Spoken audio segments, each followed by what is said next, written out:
आप सभी जानते हैं, भारत का परम सौभाग्य है कि भारत की धरती पर भगवान श्री कृष्ण ने अपना अवतरण लेकर और अपनी समस्त लीला के साथ साथ जो सबसे बड़ी कृपा की,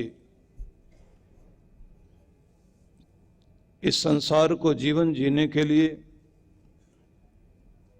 परम ऐश्वर्य प्राप्त करने के लिए, सब प्रकार से विजयश्री प्राप्त करने के लिए, लोक और परलोक भी सुधर जाए, इसके लिए एक अमृत प्रदान किया जिसे हम गीता अमृत के रूप में जानते हैं। और यह गीता अमृत जिसको भगवान श्री कृष्ण ने कहा कि मेरा ही स्वरूप है, इसमें तुम मेरे ही दर्शन करते हो। भगवान ने यह भी कहा कि वो मेरा सबसे प्यारा इंसान है जो इस मेरे वचनों को सुनता है, सुनाता है और इसका प्रचार करने में सहयोगी बनता है, उसे मैं सबसे ज़्यादा अपना प्यारा मानता हूँ। और ऐसे करने वाले लोगों के पाप ताप दूर होते हैं और उनका निश्चित रूप से कल्याण होता है, ऐसा मैं वचन देता हूँ। भगवान श्री कृष्ण ने ये संदेश दिया है। 700 श्लोकों की गीता होना तो ये चाहिए कि 100 श्लोक हर दिन व्यक्ति पढ़े और 7 दिन में 700 पूरे करे, लेकिन इतना लोग कर नहीं पाते। पर पूरे गीता में कुछ ऐसी चीजें हैं जिन पर समुद्र में गोते लगाने वाले गोताखोर जैसे मोती ढूंढ कर लाते हैं, तो कभी कभी आपको कुछ ऐसी चीजें मिलेंगी। एक दिन बैठे बैठे दृष्टि गई कि भगवान ने उपदेश तो गीता में किया, लेकिन जहां उन्होंने सीधा सीधा आदेश दिया ये करो, क्योंकि इसमें भगवान के उपदेश तो हैं, आदेश जो है उन्हें ढूंढा जाए, तो उन्हें ढूंढा गया। तो इच्छा हुई कि भगवान के आदेश सुनाए जाएं जो गीता में उन्होंने कहे हैं।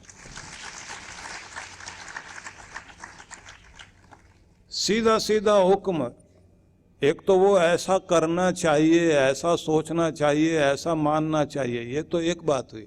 और जहां वो कहते हैं यही करो, मैं तुम्हें कहता हूं कि तुम ये करो। अर्जुन शिष्य है, अर्जुन मानव मात्र का प्रतिनिधि है, अर्जुन भक्त है, और भगवान अर्जुन के माध्यम से हम सबको जो आदेश दे रहे हैं कि तुम ये करो। तो वो श्लोक आपके सामने, या ऐसा कह लीजिए कि भगवान के आदेश की कथा इस बार आप सबको सुनने का अवसर प्राप्त होगा।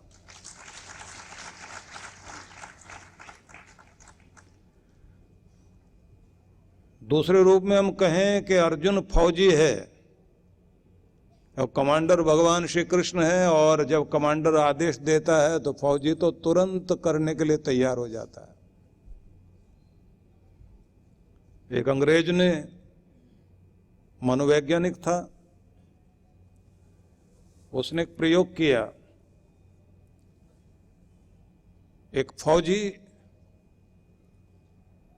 फौज में प्रशिक्षण लेने के बाद जब छुट्टी पर आया तो मार्केट से चला जा रहा था घर का सामान लेकर। अब सामान भी क्या,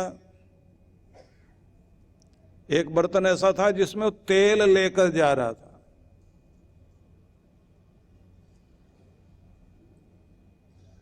और इधर ये मनोवैज्ञानिक पीछे आकर उसके इतने जोर से कड़कती हुई आवाज में सावधान बोल दिया।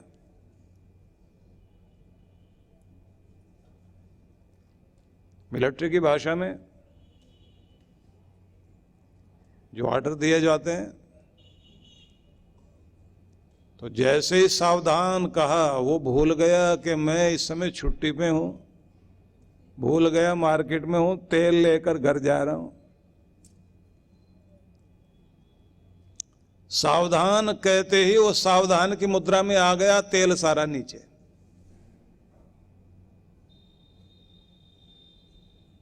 जब सामान गिर गया तो उसके बाद वो मुड़कर भीड़ में पीछे देखता है, बोला किसने था।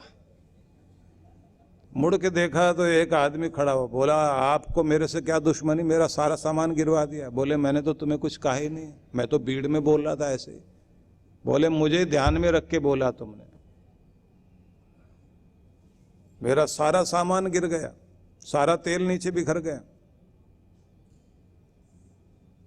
उसने कहा, मैंने बोल भी दिया तो तुमने माना क्यों। बोले, आप लोग जानते नहीं, हम फौजी लोग हैं, हम लोगों को आवाज सुनाई दे, दिमाग काम नहीं करता, तुरंत एक्शन में आते हैं, क्योंकि हमारे रग रग में आदेश बस चुके हैं।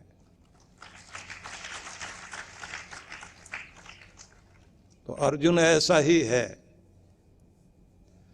जिसको आदेश दिया जाए तो पालन करने के लिए, क्योंकि उसने आखिर में बोल ही दिया, करिष्ये वचनम तव, मेरे कृष्ण अब मैं तुम्हारे आदेश को पालन करने की स्थिति में आ गया हूं, बस अब तो आप ऑर्डर करते जाओ। मशीन बन जाता है व्यक्ति। और ध्यान रखने, जब तक शिष्य गुरु के आदेश का इसी तरह से पालन करने वाला नहीं बनता, तब तक वो अर्जुन नहीं बना करता, तब तक उसका कल्याण होता ही नहीं।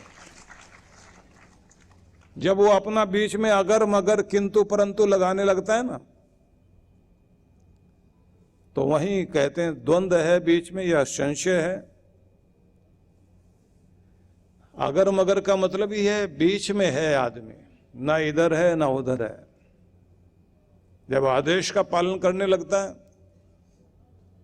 तब तो हुक्म हुआ, आदेश मिला, ऑर्डर मिला, और व्यक्ति उसे हुक्म की तामील, हुक्म को, आदेश का पालन करने के लिए, अनुपालन करने के लिए तत्पर हो जाता। तत्पर ही नहीं, पूरे एक्शन में सक्रिय।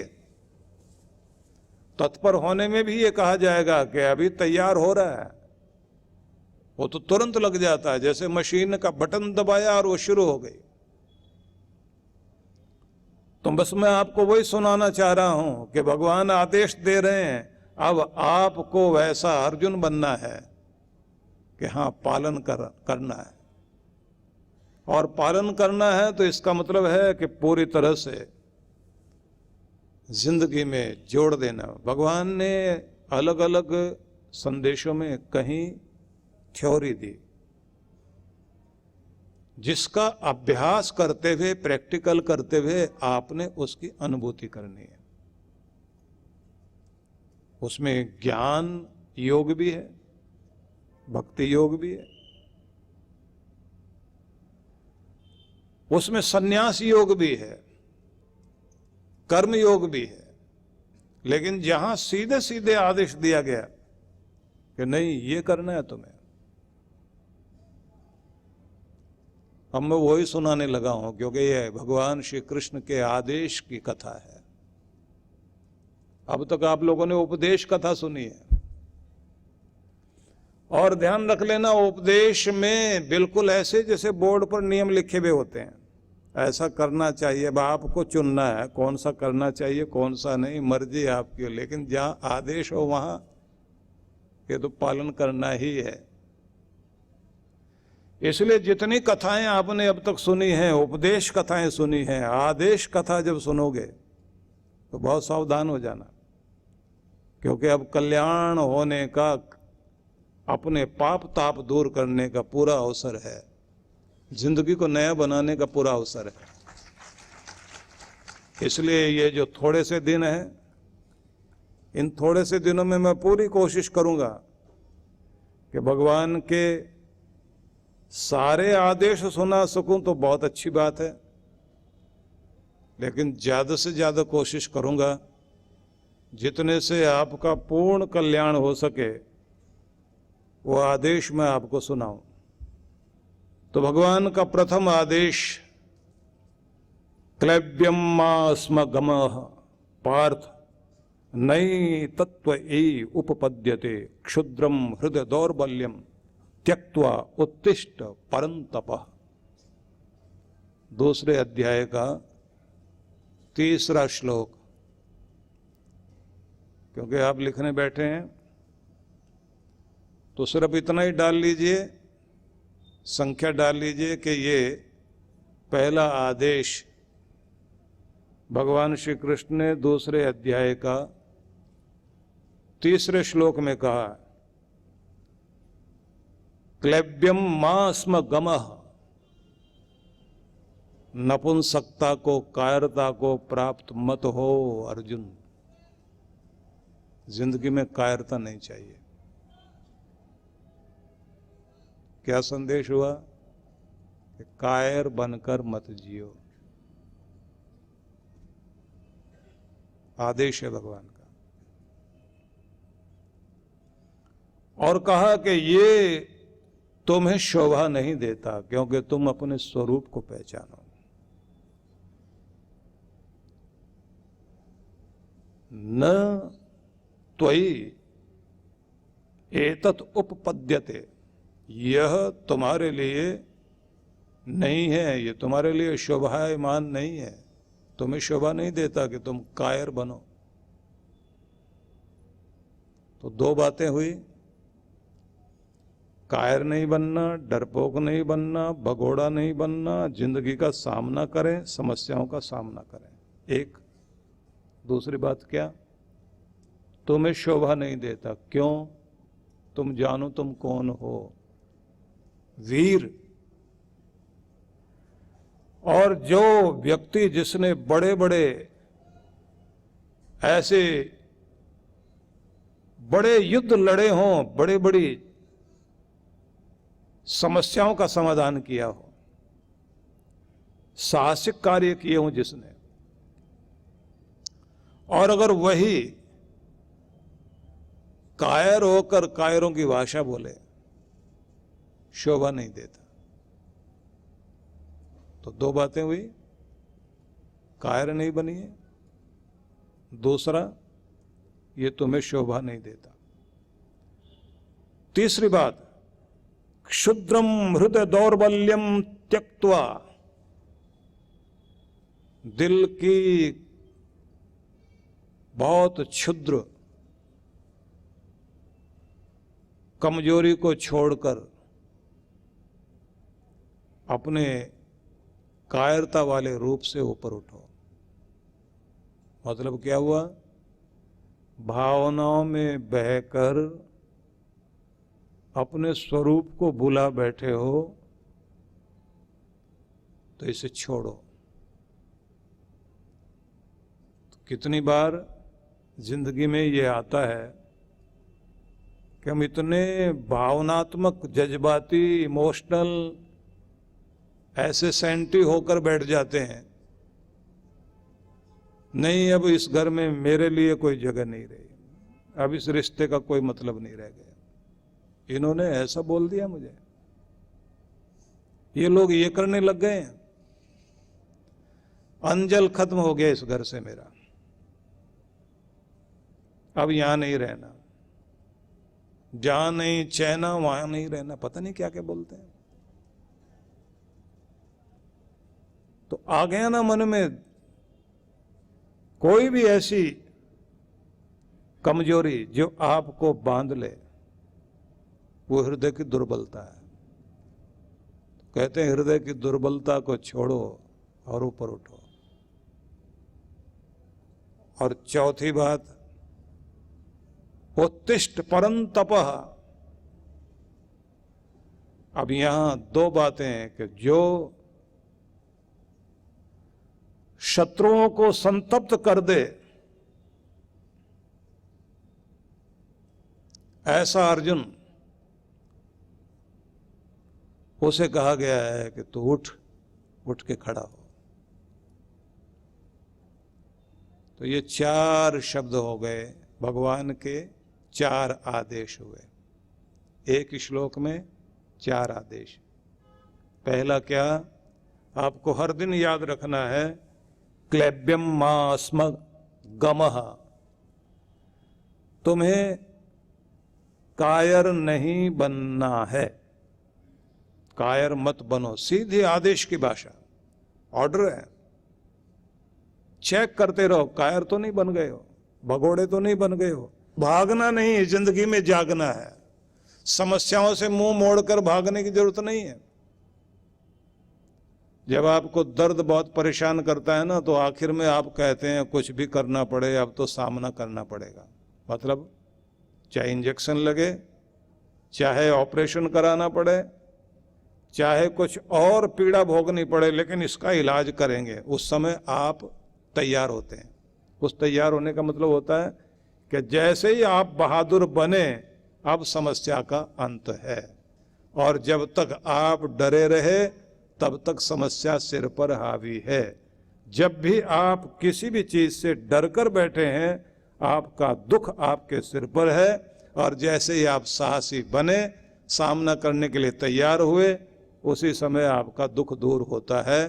कृष्ण भगवान समझाना चाहते हैं, अगर अपने दुख से मुक्ति पाना चाहते हो तो दुख से मुक्ति बहादुरी से मिलेगी, कायरता से नहीं मिलेगी। कायरता छोड़ो,